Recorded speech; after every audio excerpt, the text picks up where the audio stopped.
En la península mexicana de Yucatán, una franja verde marca la frontera entre la selva y el mar. Un ecosistema distinto, encharcado e impenetrable, cierra el paso a los extraños, convirtiendo su interior en un terreno prohibido. Es un mundo intermedio entre el mar y la tierra, un mundo donde animales y plantas se confunden, un laberinto donde cada sombra esconde una sorpresa y cada árbol un soporte para la vida.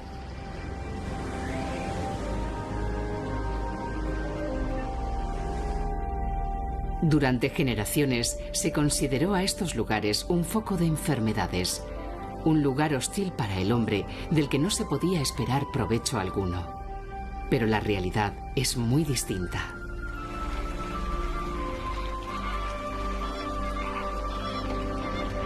De este mundo incomprendido dependen millares de animales, desde los más insólitos y extraordinarios de su interior hasta los más insospechados y gigantescos habitantes del ecosistema marino. Este es el hogar de las sirenas que viera Colón al llegar a las costas de América. El refugio mexicano de animales que dieron lugar a algunas de las leyendas de los antiguos mayas. Los mismos mayas intuyeron el valor de este lugar hace más de 2000 años. Pero solo ahora, cuando hemos amenazado su supervivencia, nos hemos empezado a dar cuenta del extraordinario papel que realiza. Poco a poco estamos empezando a comprender los misterios que el intrincado laberinto de raíces guarda en su interior. Su increíble biodiversidad. El importante papel ecológico de este mundo repleto de vida. Es el manglar, el bosque más desconocido de México.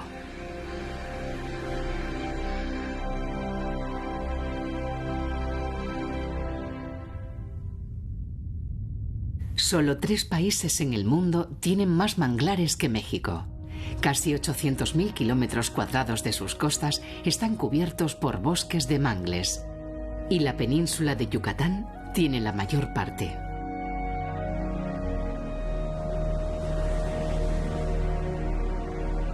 Los manglares son un mundo de transición entre los ecosistemas marinos y terrestres. Millones de años de adaptaciones han dado lugar a este mundo tolerante a los cambios de salinidad donde los mangles, diferentes especies de árboles adaptados a altas concentraciones de sal, crecen y forman el más desconocido e impenetrable de los bosques.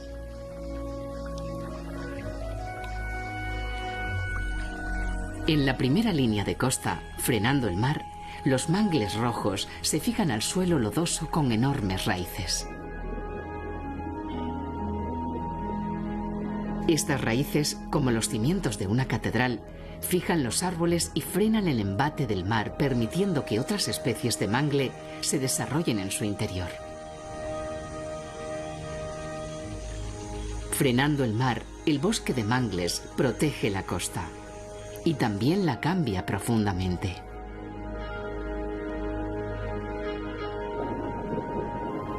El lecho del manglar está cubierto de hojas que se depositan sobre el sedimento descomponiéndose y generando una gran cantidad de alimento.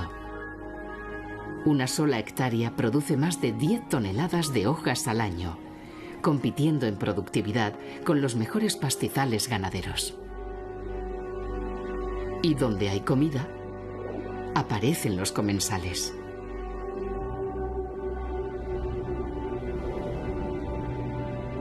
Millones de peces buscan refugio y alimento en el laberinto sombrío de las raíces del manglar. El agua, cargada de nutrientes, se convierte en una sopa alimenticia que también aprovechan los invertebrados. Esponjas, ascidias, estrellas de mar, un mundo de formas vivas tapiza las raíces bajo el agua filtrando el nutritivo caldo.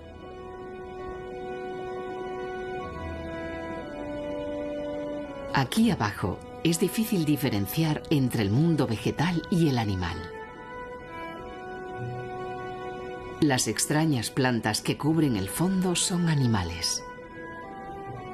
Las medusas Casiopea tapizan el suelo, dándole la apariencia de un jardín de extrañas flores.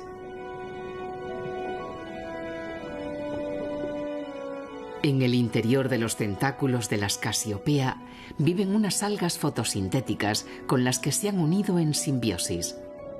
Las algas alimentan a la medusa con el exceso de nutrientes y oxígeno que consiguen al hacer la fotosíntesis. Pero para hacerlo necesitan exponerse al sol. Y esto lo consiguen las Casiopea dándose la vuelta, apoyando su parte superior contra el suelo y exponiendo sus tentáculos a la luz solar.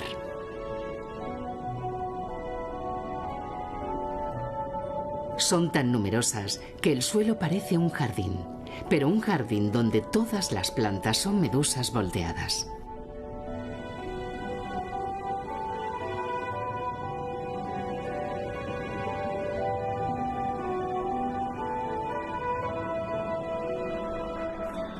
Los mayas que vivieron aquí llamaron al lugar Xian Kaan, el regalo del cielo, y levantaron ciudades y grandes templos que marcaban una vía comercial entre las principales ciudades del Maya. Los pobladores de estas ciudades conocían la riqueza que escondía el manglar y que iba mucho más allá de los seres que vivían bajo el agua. Las islas tapizan las grandes lagunas costeras del manglar. Son masas de mangles que sirven como lugar de descanso a una gran variedad de aves.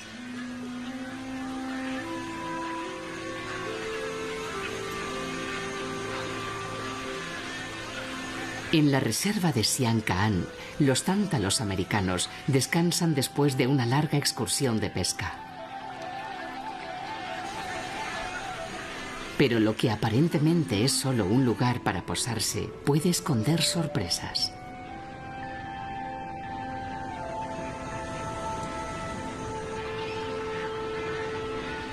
En el interior de muchos de estos islotes, las aves buscan intimidad y protección para hacer sus nidos y traer al mundo a sus polluelos.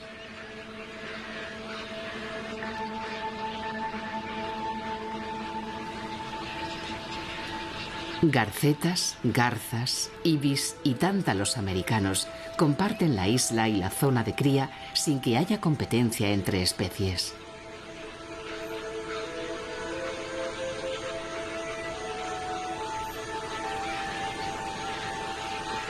Aunque eso no quiere decir que no haya ciertos roces cuando un padre se equivoca de nido.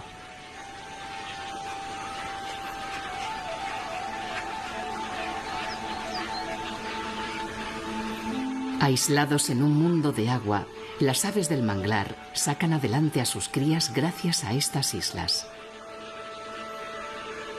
Los manglares las cobijan y de alguna forma más indirecta también les dan de comer.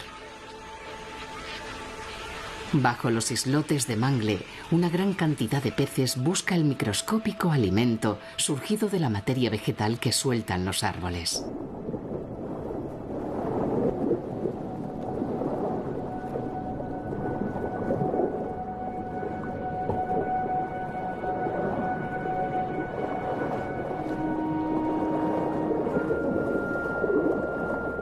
Los peces de pequeño tamaño se juntan por millares bajo estas islas y atraen inevitablemente a los grandes cazadores del manglar. Barracudas y tarpones merodean las aguas poco profundas que rodean las islas. Las raíces de los mangles son una barrera para los peces grandes, pero aquí el peligro puede venir también del cielo. Las fragatas son las pescadoras más expertas del manglar. Las islas les ofrecen la seguridad que requieren para traer al mundo a sus polluelos.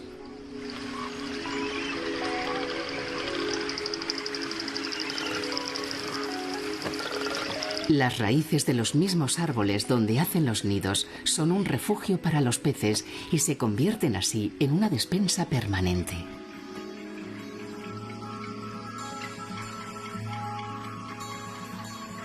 Desde el aire, las fragatas localizan sus presas y, haciendo uso de su extraordinaria pericia en vuelo, atrapan los peces con una precisión quirúrgica sin apenas entrar en contacto con el agua.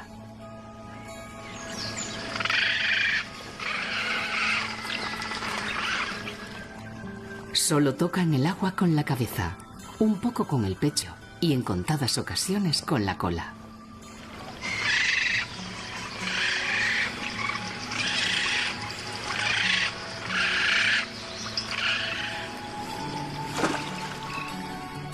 Mojarse más es peligroso. Esta forma de pescar tiene su razón de ser. A diferencia de otras aves marinas, las fragatas no pueden mojar mucho sus plumas. El aceite con el que las impregnan no es suficiente para que el agua no las empape. Si caen al agua, no podrán volar y se ahogarán. Pero su habilidad en el vuelo evita que tengan que sumergirse. El problema es que hay muchos competidores. Y algunos juegan sucio.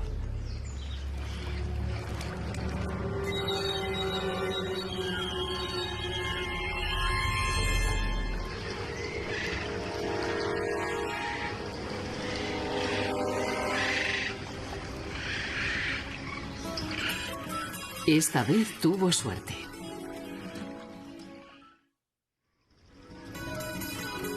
El manglar es un sistema abierto íntimamente relacionado con el mar. Hacia el exterior, más allá de las últimas raíces del mangle, se extiende una pradera submarina donde los pequeños peces salen a diario en busca de alimento. Los tarpones y las barracudas son temibles cazadores de las praderas submarinas. Pero en el sustrato, entre las algas, algunos expertos en camuflaje pasan desapercibidos a los depredadores. Un pez murciélago se muestra inquieto. Entre las algas es más visible que sobre la arena y hay cazadores por todas partes. No sospecha que, con su extraño aspecto, ninguna barracuda pensaría que es un pez viéndolo desde arriba. Así que cuando dos de ellas se acercan demasiado, prefiere emprender una rápida huida.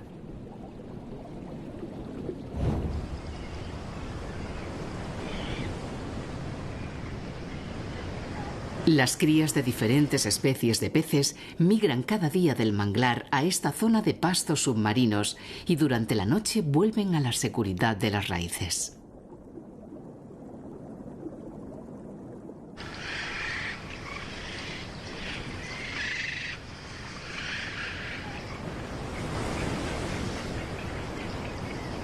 En las praderas submarinas hay cazadores que se dedican a atrapar peces de mayor tamaño. Cerca de los arrecifes de coral del Banco Chinchorro, al sur de la península de Yucatán, un cocodrilo americano camina bajo el agua.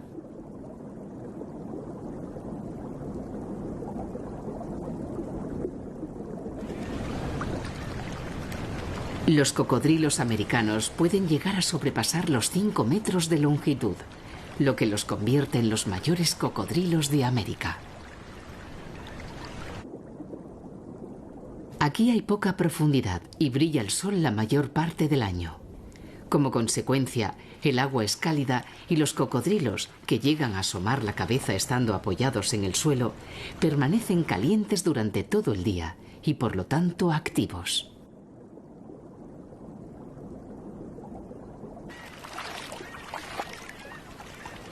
Los cocodrilos jugaban un papel relevante entre los mayas. Se les asociaba con la fertilidad a través de Chac, el venerado dios de la lluvia. De los cocodrilos dependía que las lluvias llegaran a tiempo para fecundar la tierra y que ésta diera buenas cosechas.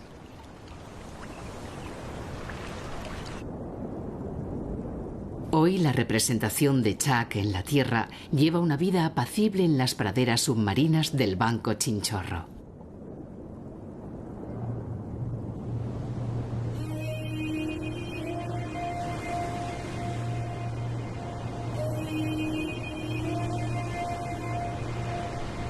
Más allá de las praderas submarinas, como última barrera con el mar abierto, está el arrecife de coral.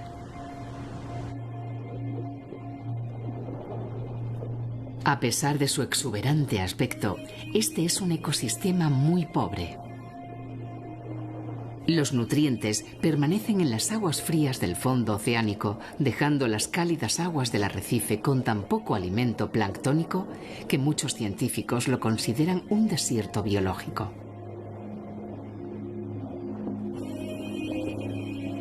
Y sin embargo, la vida se multiplica en organismos de todas las formas y colores imaginables.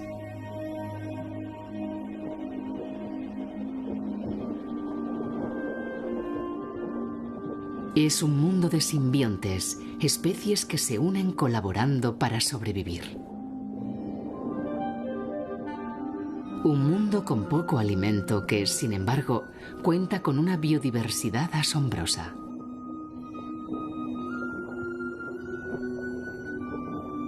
Los predadores del arrecife son muy numerosos.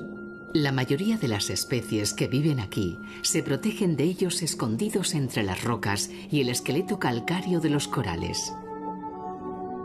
Cada cueva, cada resquicio de este fondo irregular, se aprovecha como un refugio para esconderse de los cazadores.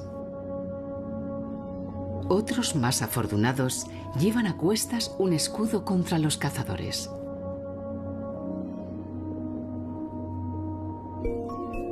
Esta tortuga carey busca las esponjas más apetecibles del fondo marino, sabiendo que su caparazón la protegerá de los predadores. Poco sospecha que su caparazón nada puede contra el ser humano. Sus poblaciones se han reducido tanto que figura como especie en estado crítico en la lista roja de la Unión Internacional para la Conservación de la Naturaleza.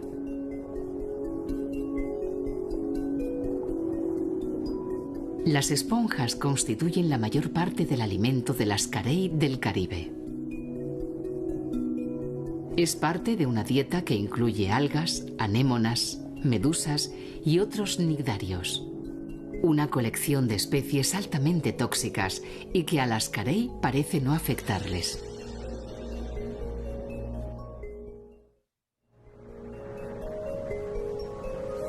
Las diferentes especies de tortuga que habitan las aguas del Caribe mexicano acuden cerca de la barrera de coral para aparearse. Cerca de la costa de la isla Contoy, una tortuga boba o caguama llega buscando machos a las aguas tranquilas del arrecife. Las tortugas no forman parejas estables ni grupos sociales y nunca se ocupan del cuidado de sus crías. Viven una vida solitaria en mar abierto. Quizás por ello se sabe muy poco de sus costumbres y sus ritos de apareamiento. Los competidores rondan a la hembra y buscan su oportunidad. Aunque la encuentren apareándose, no se dan por vencidos. Las tortugas marinas, como las terrestres, pueden almacenar el esperma de distintos machos durante largos periodos de tiempo. Se cree que es una estrategia reproductiva para sacar el mayor partido al apareamiento, que en el caso de las tortugas marinas se produce cada varios años.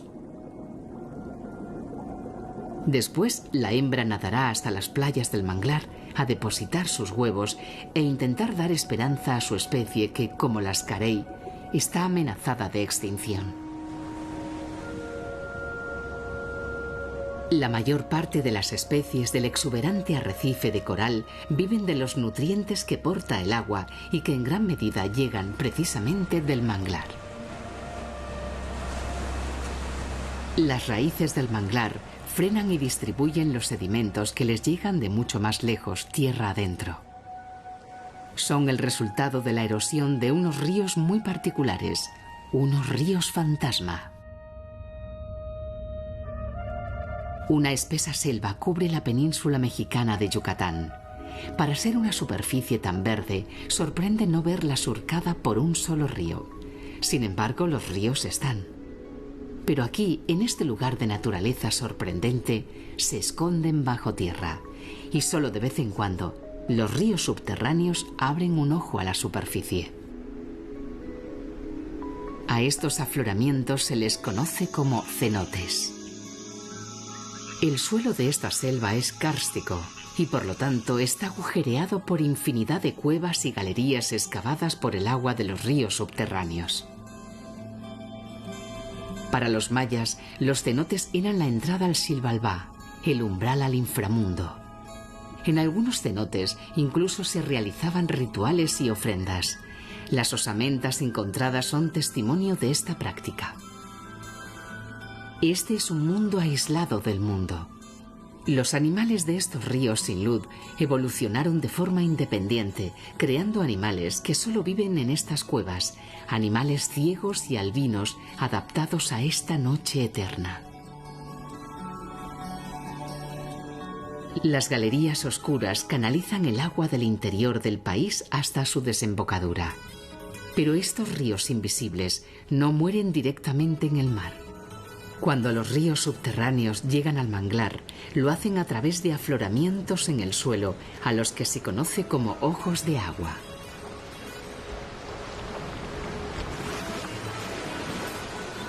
El agua dulce brota en los lagos salinos del manglar, aportando el sedimento que los ríos han erosionado desde su nacimiento. Los sedimentos y la mezcla del agua dulce y salada atraen infinidad de peces que merodean el ojo de agua. El surtidor de agua dulce despeja la turbidez de la laguna y permite ver grandes bancos de pargos que llegan atraídos por la diferencia de salinidad, creando un incesante movimiento.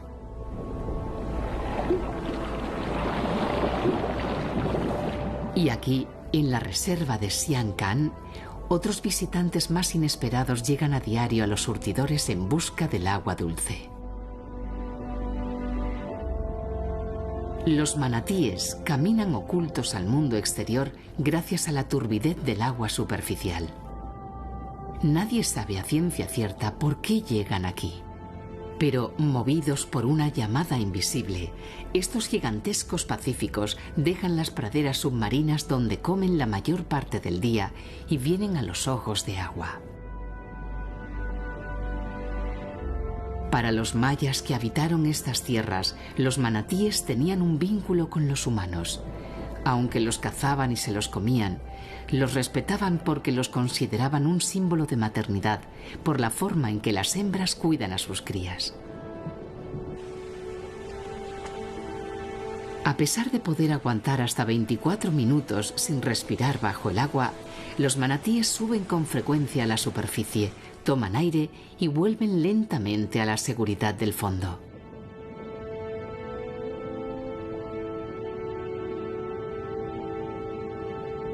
Los adultos superan los 3 metros de longitud y pueden llegar a pesar 1.600 kilos, pero a diferencia de la mayor parte de los mamíferos marinos, estos parientes lejanos de los elefantes necesitan que el agua supere los 20 grados centígrados para sobrevivir, justo el hábitat que encuentran en las cálidas aguas de los manglares mexicanos.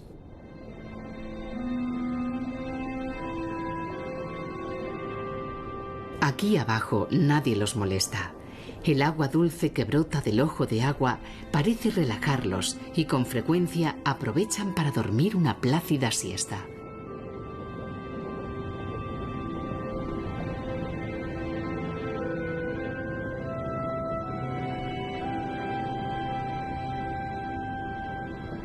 Después, con calma, vuelven a las praderas submarinas para comer, impulsados por una cola plana y poderosa que sustituye a unos cuartos traseros que los manatíes perdieron con su adaptación al agua.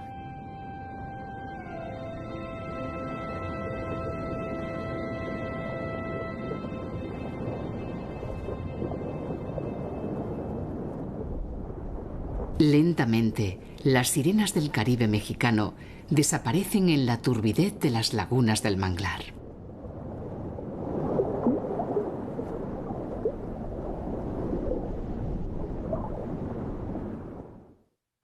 Los sedimentos que los ríos depositan al desembocar en el manglar se van acumulando en extensas lagunas costeras.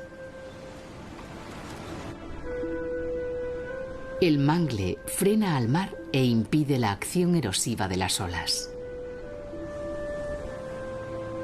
El resultado son enormes extensiones de inundación, donde el agua dulce y salada se mezclan creando un asombroso caleidoscopio de paisajes. Las lagunas costeras de Ría Lagartos se tiñen de diferentes colores en función de las concentraciones de una alga planctónica microscópica y una bacteria prehistórica adaptadas a las altísimas concentraciones de sal.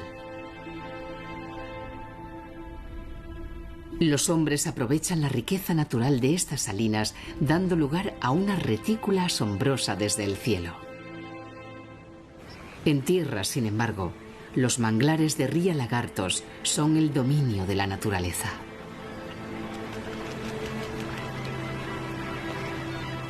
La mezcla de aguas genera mucho alimento microscópico.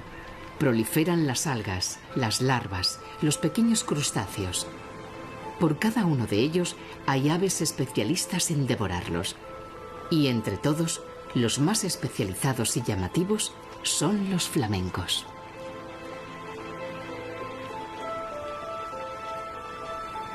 Viviendo en una área encharcada de alta concentración salina, los flamencos rosados necesitan bañarse con frecuencia en lagunas donde predomine el agua dulce.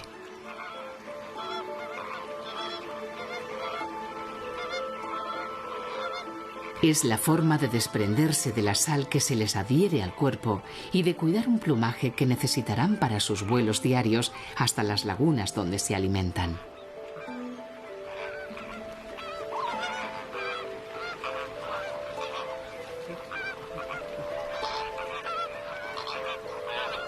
Según van acabando de arreglar su plumaje, los flamencos emprenden el vuelo. La colonia se moviliza. En grupos pequeños vuelan hacia las extensas lagunas de la reserva, buscando lugares de poca profundidad donde encontrarán su comida. Para comer, los flamencos necesitan lagunas poco profundas, donde utilizan sus patas zancudas para revolver el lodo levantando sus presas casi invisibles. Entonces sumergen sus cuellos largos hasta el fondo y con sus picos especiales bombean y filtran el agua, atrapando a sus presas, en un proceso similar al que utilizan las ballenas para comer el krill. La mayoría de estos flamencos pasa gran parte del año en Ría Celestún, pero cuando entra la primavera, migran hacia Ría Lagartos para construir sus nidos y traer al mundo a sus polluelos.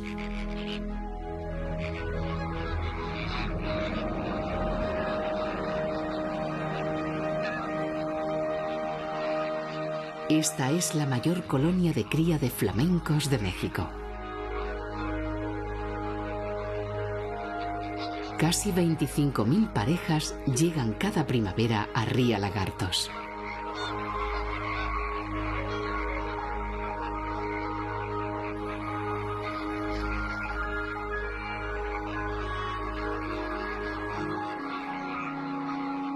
Los machos, de mayor tamaño, estiran sus cuellos en un desesperado intento por llamar la atención de las hembras.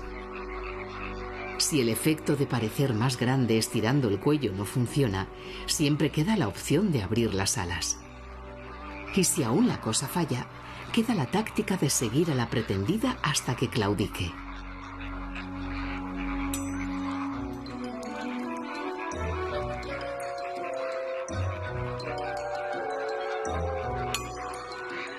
Son días de intensa actividad en la colonia.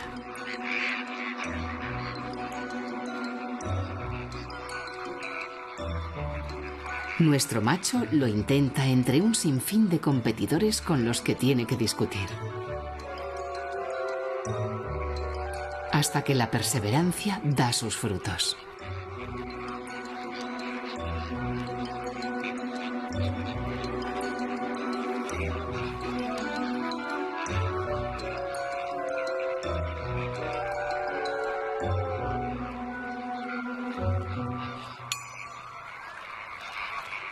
Las parejas establecidas construyen los nidos en la misma zona, creando una colonia muy numerosa. Alrededor de 50.000 flamencos se reúnen en esta ruidosa colonia. Los flamencos construyen sus nidos con el barro formado por los sedimentos que traen los ríos desde tierras lejanas y que el manglar retiene en estas lagunas.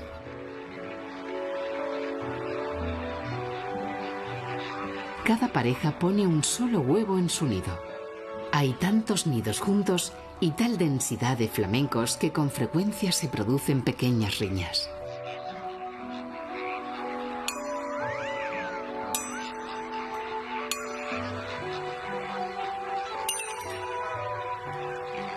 Cada año, los flamencos de la península de Yucatán traen al mundo las crías que garantizan el futuro de la colonia.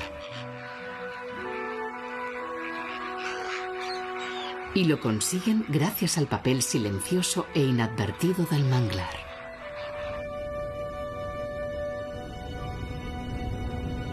En las mismas lagunas donde los flamencos comen y crían a sus polluelos, una extraña criatura vive oculta entre los limos y sedimentos. Como surgidos de la prehistoria, los límulos o cangrejos cacerola aprovechan también la riqueza de los sedimentos que atrapa el manglar. Aunque se les denomina cangrejos, estas extrañas criaturas son en realidad parientes lejanos de los trilobites, una especie prehistórica más emparentada con las arañas que con los cangrejos. Los límulos se alimentan de gusanos y moluscos que viven en el suelo fangoso de las lagunas. A diferencia del resto de los quelicerados, el grupo taxonómico al que pertenecen cuentan con 2 grandes ojos compuestos a ambos lados de su concha. Otros 5 ojos más simples se disponen en la parte superior. En la parte ventral, cerca de la boca, otros 2 les ayudan a orientarse. Y una serie de sensores lumínicos en la cola terminan esta extraordinaria colección de ojos.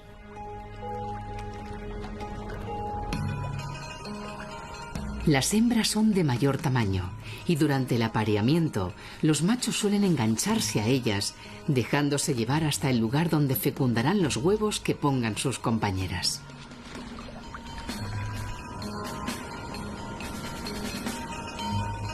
Después de aparearse, los adultos buscan fondos con mayor profundidad. Las lagunas más cercanas al mar van cambiando y las algas proliferan paulatinamente. Es el lugar perfecto para que nuestra cacerola de mar pueda alimentarse y esconderse a la vez.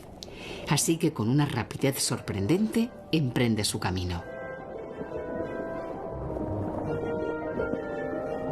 Bajo el agua, los límulos son mucho más ágiles que en tierra.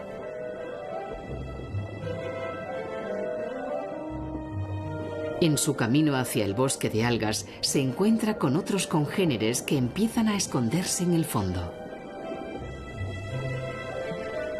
Los mayas respetaban a las cacerolas marinas por su comportamiento sincronizado con los grandes eventos astronómicos y meteorológicos. Hoy se les aprecia por algo radicalmente distinto. La sangre de los límulos, que es de color azul, si se expone al aire, adquiere un valor en el mercado farmacéutico de 11.300 euros por litro debido a sus propiedades para detectar e inhibir infecciones.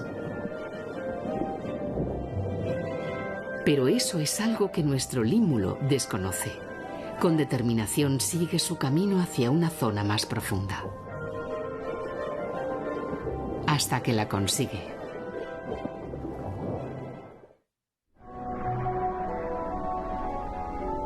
El manglar es un sistema abierto que protege la selva del interior y ayuda al arrecife. Muchos científicos consideran que si la selva es el pulmón del mundo, el manglar es su hígado y sus riñones. Un gigantesco filtro biológico capaz de purificar el agua que llega de los ríos continentales, fijar sus sedimentos y aportar agua limpia a la costa y al mar. Los sedimentos y las hojas de los mangles crean las condiciones para que miles de animales vivan y se alimenten bajo sus raíces. Parte de esos animales son tan pequeños que no se pueden ver a simple vista. Las aguas purificadas que vierten al mar desde el manglar van cargadas de pequeñas larvas y algas diminutas que se integran en el ciclo vital del océano, alimentando a millares de pequeñas criaturas invertebradas. También son el alimento de los pequeños peces del arrecife que atraen a peces más grandes que se alimentan de ellos.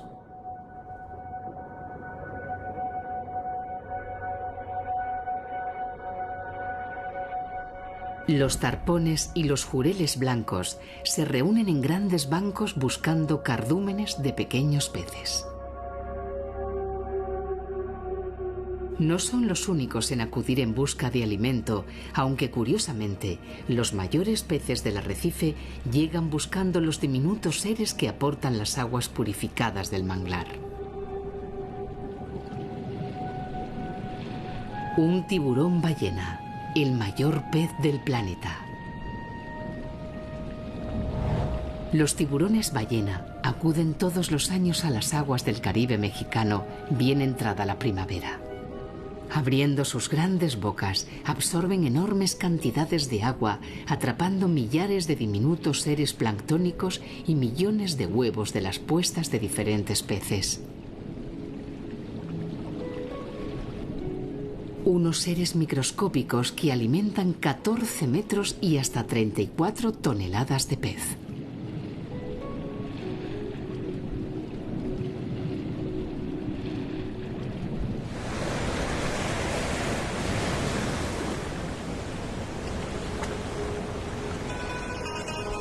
El manglar también tiene un papel protector. Durante el año, el sol calienta la superficie del Atlántico, evaporando grandes cantidades de agua. Según pasan los meses, el calor del océano crece y la concentración de humedad va cargando la atmósfera. Los vientos del oeste desplazan grandes concentraciones de nubes hacia el Caribe. Y al final del verano, el sistema descarga su tensión con una fuerza devastadora.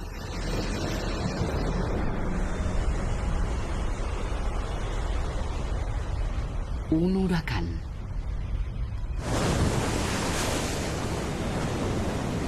Hombres, animales y plantas sufren la violencia del viento y del mar.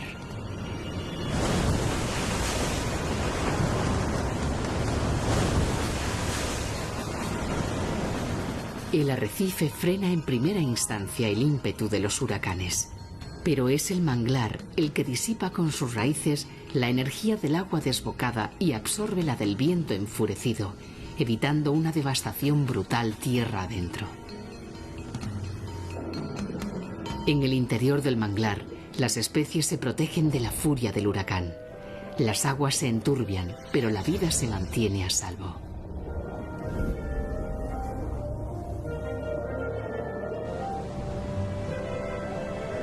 Cuando el clima se calma, todo vuelve a su lugar.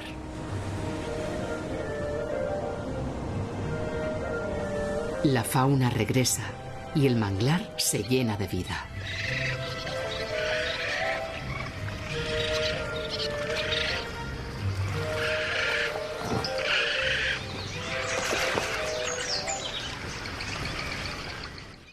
Los mayas aprovecharon el manglar y muchos de sus asentamientos se levantan frente a bosques de mangles. Su conocimiento del medio natural les hacía aprovecharse de diferentes especies del área encharcada. Cazaban aves, comían huevos de tortuga, pescaban sus peces y disfrutaban la carne de los manatíes.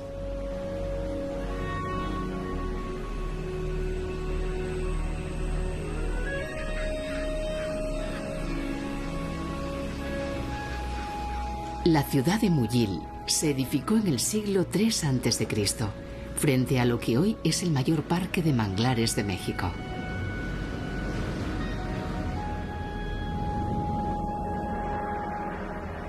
Los mayas comprendían que el manglar era una fuente de riqueza y un protector imprescindible para el desarrollo de sus vidas.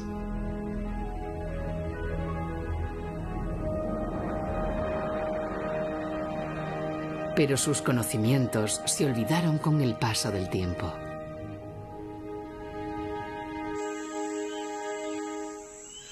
Los manglares perpetúan la vida del arrecife y las praderas submarinas. Retienen el suelo evitando la erosión de las tierras continentales. Protegen el interior del embate del mar y del viento. Y filtran y purifican las aguas continentales que vierten al mar. Se convierten así en refugio y fuente de alimento de infinidad de animales, grandes y pequeños. Y sin embargo, están desapareciendo.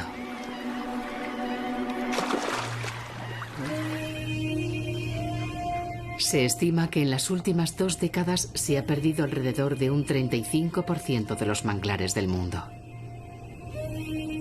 Según la Comisión Nacional Mexicana para el Conocimiento y Uso de la Biodiversidad en México, más de 90.000 hectáreas de mangles han desaparecido en el país en los últimos 30 años.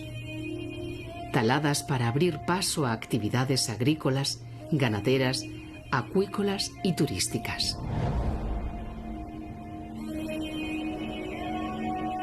En el interior de la reserva de Sian-Caan se construyó una carretera que cortaba el flujo de agua que necesitaba el manglar. Allí donde no llegaba el flujo procedente de los ríos, el mangle desapareció.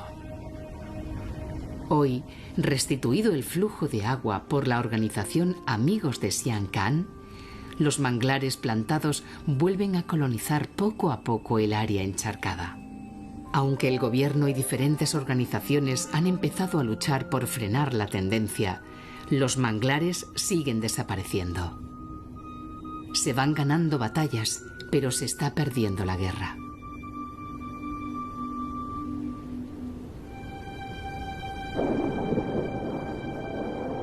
Ajenos al peligro que se cierne sobre ellos, los manatíes vuelven a la seguridad del manglar para descansar y dormir junto al ojo de agua.